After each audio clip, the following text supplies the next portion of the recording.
اكبر غلطة النهاردة عملتها، خليكم معايا بس في الفيديو ده عشان تشوفوني انا غلطانة ولا مش غلطانة، استاهل المخاطرة دي ولا لا. النهاردة حبايبي جبنا حتة بطيخة كده، وقولوا لي الاول هتطلع حمرة ولا قرعة؟ شكلها يا ام هنا هتطلع قرعة وانا مخضوضة. طلعت حمرة وزي العسل. كل سنة وانتم طيبين متهنين وفرحانين وسعداء دايما، وقلوبكم الحلوة الجميلة تبقى مسكرة زي البطيخة اللي قدامي دي يا رب. النهاردة جبنا بطيخ وحبيت اوريها لكم نسقع البطيخ، وبعد كده نبتدي الفيديو بتاعنا. جامد جدا جدا جدا.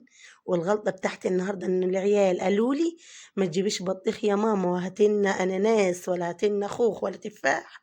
وانا النهاردة جبت بطيخ وصممت، بس بصراحة طلع احلى تصميم زي السكر. انصحكم ان الايام دي تاكلوا بطيخ لما تقولوا يا بس عشان قبل ما يمسخ. صلوا على النبي ووحدوا الله يا حبايب قلبي، وتعال نبتدي في الغدا بتاعنا.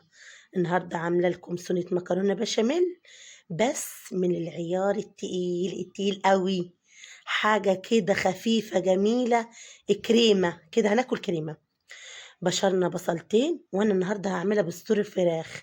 كان عندي صدرين فراخ وفرمتهم على الكبة، وبصلتين من البصل الابيض برضو على الكبة، وسبكتهم كده ببعض.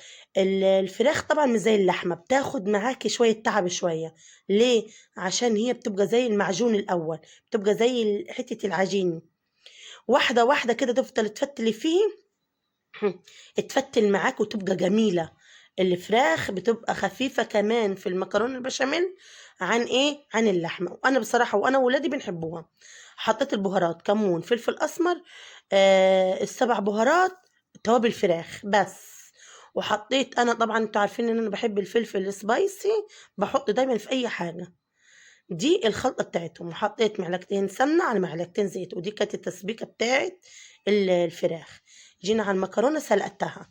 خدت من هعمل بشاميل، والبشاميل ده هخليه لكم كريمه كريمه كده، وانا ماشيه لكم بالخطوات واحده واحده زي ما انتوا بتقولوا لي دايما. وغير ما كده وكده الفيديو شارح نفسه يا غاليين يا حبايب قلبي. حطيت 3 معالق من السمنه، يعني معاهم 3 معالق دقيق. التوابل فلفل اسمر كمون، توابل فراخ. لتر من ميه السلق، من ميه السلق زي ما انتوا شايفين. معايا كوبايتين من اللبن.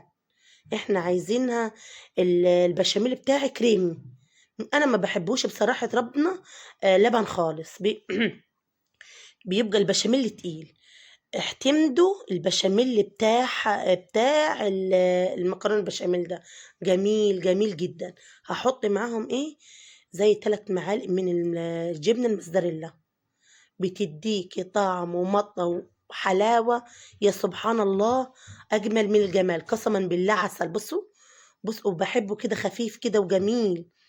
دهنت الصينية بتاعتي وبطنتها دقيق سميد ومعلقة سمنة، وسلقت المكرونة زي ما انتوا شايفين اهي. وسلقة المكرونة أنا بحبها مسلوقة حلو يعني بصراحة.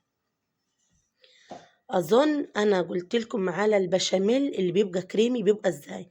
هنحط طبقه فوق طبقه تحت، والبشاميل اللي برضو كان تحت زي ما انتم شايفين. وهنحط من خلطه الفراخ المسبكه. حبايبي واخواتي الغاليين، عايزاكم ما تنسونيش وتحطوا لي اللايك وتحطوا لي الاشتراك القناة ام هنا عشان نفعل معاكم، وربنا يكرمنا كده ويرزقنا يا ربي احنا وانتوا والجميع. واشكر كل حبايبي واخواتي اللي بيتابعوني دايما وبيشجعوني على قناتي، وبيسيبوا لي كومنت حلو جميل زي قلوبكم الحلوة. ربنا يا رب يصلح حالنا وحالكم وحال المؤمنين اجمعين.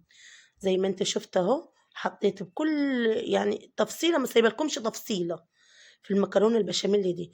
ليه؟ عشان عملتها قبل كده، وفي من المتابعين بتوعي كانوا قالوا احنا ما استفدناش بحاجة، وكتبتوا لي في التعليقات ان احنا ما قلتلناش الوصفة وما قلتلناش حاجة.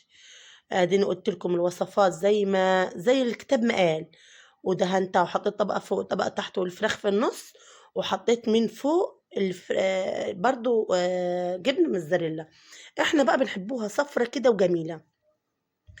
وبنحبوها برضو ما تطلعش قطع، عشان كده انا ما قطعتهاش معاكم بصراحة.